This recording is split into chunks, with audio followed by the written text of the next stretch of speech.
Right, so it has been breaking news this morning that at the next meeting of the National Executive Committee, the NEC of the Labour Party, which is scheduled for tomorrow, the Keir Starmer submitted a motion, seconded by Birmingham Ladywood MP Shabana Mahmood, to block Jeremy Corbyn from standing for the Labour Party candidacy in Islington North, the seat Corbyn has been the MP for since 1983.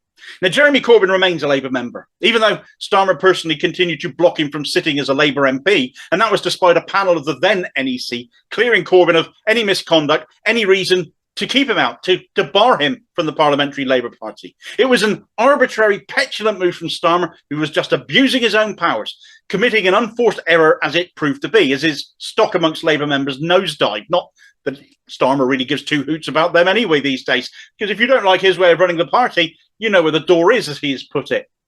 The party has changed, he keeps saying. He's doing this because for some reason he still thinks he needs to prove it. Yet for many of us, we yawn at the beige walking borefest because we've heard it all 100 times before. We know the party has changed. We know how you run it. You suck. It's not run for the better. Thanks for yet again reminding us why we can't stand you. It seems Starmer just can't stop his ongoing assault on his former boss, though, just as he can't convince us he's anything but a petty Stalin-esque knockoff, as these pesky Labour rules allowing Corbyn to still stand to be selected by his local constituency party, local democracy in action, that must be subverted because rules and stuff are only for Keith if Keith makes them, it seems. All that time as the Director of Public Prosecutions that he cannot stop reminding us about seems to have left him on a permanent power trip.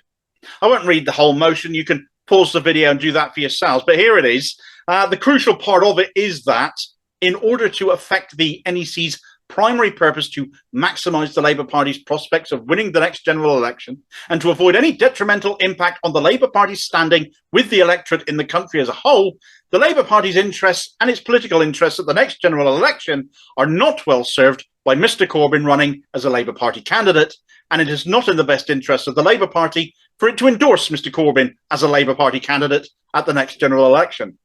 Accordingly, this meeting resolves that Mr Corbyn will not be endorsed by the NEC as a candidate on behalf of the Labour Party at the next general election. The General Secretary will write to Mr Corbyn immediately after this meeting to advise him of the above, and Mr Corbyn remains a Labour member, and save as set out above, his rights to attend Labour Party meetings and voting rights afforded under the Labour Party rulebook remain in place. So he's too cowardly to expel Corbyn, but not too cowardly to place a block on North Islington CLP to stop them nominating him as his rights under the party rules. It's a flagrant abuse of the rule book to stop one man standing in one seat, and Starmer wants to pretend it affects the electability of the entire party if he were allowed to stand.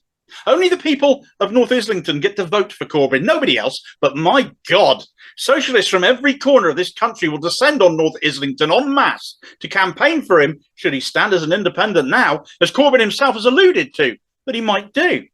Of course, for him to do that now, he would now have to leave the Labour Party because Starmer didn't have the guts to actually force him out.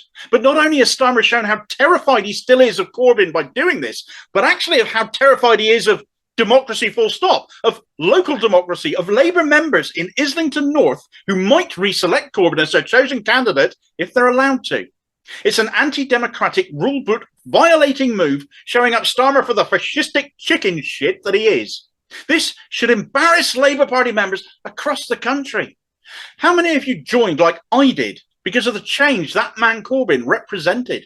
How many of you have clung on there, hoping you can still push his agenda, still campaign for change? Can you really countenance being part of a party because of Corbyn standing up for our beliefs in Parliament when he'll have been blocked from returning there in this, his 40th year of serving the people of Islington North? Starmer's motion talks of electability, but Labour under his leadership has fallen from being the biggest political party in Europe with millions of pounds in the bank, with active, enthused members out campaigning on doorsteps, to having lost all of it. It's not Corbyn that made Labour unelectable, sunshine. Here's the thing, though. It's okay Corbyn saying he'll stand as an independent. It's now a case of saying if he is prepared to walk away from a party he's been a member of almost as long as Starmer has been alive in order to continue to serve the people he has for this last 40 years. This motion will go to the NEC tomorrow, weighted as it is in favour of Starmer, overtly right-wing. It will pass. So there's no real reason for Corbyn to wait, in my opinion. But it really is time for him for once now, for the first time of any time, stand up for himself now. The NEC, in ratifying this motion, as I'm sure they will, by doing so, be announcing to Labour candidates up and down the country at all levels that they can all be summarily removed on a whim on their say-so, just like they're attempting with Corbyn here and now. It's a dangerous precedent to set for an alleged democratic party because there is nothing democratic about it. But it is entirely in keeping with the ways of Keir Stalin. Jeremy Corbyn still has thousands of people inspired by his time as Labour leader, still ready and willing to follow him now, to see him re-elected, to give Starmer a bloody nose. This motion, essentially him giving himself one at the same time, since it does nothing to help his electability or credibility. It's just his petty vendetta against Corbyn, only ever damaging his reputation as it does. The only question left to ask is, will you stand, Mr. Corbyn? The real left of this country awaits your answer. Thanks for watching. If you appreciated this video, please do hit like and subscribe, leave a comment, and hit the notification bell too so you don't miss the next one. Also, look out for me on social media and other interesting stuff by clicking on the Linktree link in the comments below, and I'll see you next time. Cheers, folks.